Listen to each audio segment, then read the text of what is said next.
Chris de l'équipe du numérique qui est avec moi pour parler de cette tendance sur les réseaux sociaux qui encourage les gens à s'auto-médicamenter pour ajouter du fer dans leur alimentation. Mais évidemment, ce n'est pas sans danger.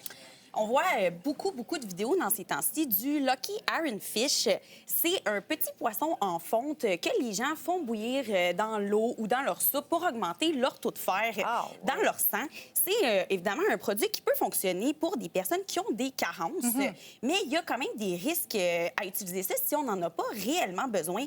J'en ai parlé avec une nutritionniste diététiste. Je vous laisse l'écouter.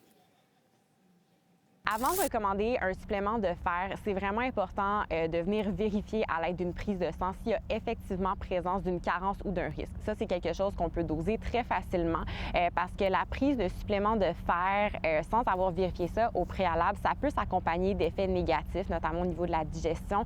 Un des effets secondaires de la supplémentation en fer, c'est la constipation. Alors, c'est le type de supplément et pour n'importe lequel, en fait, pour lequel c'est très important de venir faire un dosage sanguin avant de s'auto-médicamenter avec ça. Il faut faire attention, c'est pas la première fois qu'on en parle. Il y a énormément de conseils de nutrition là, sur TikTok. C'est pas toujours des bons conseils. Non, ça regorge, là, surtout sur TikTok, de produits miracles. On peut penser au supplément de magnésium qui était supposé aider à dormir, mais si on en prend trop, bien, ça peut nous donner la diarrhée. Donc, il faut quand même faire attention à ce qu'on voit sur les réseaux sociaux. Toujours vérifier. Merci beaucoup. Évidemment, on peut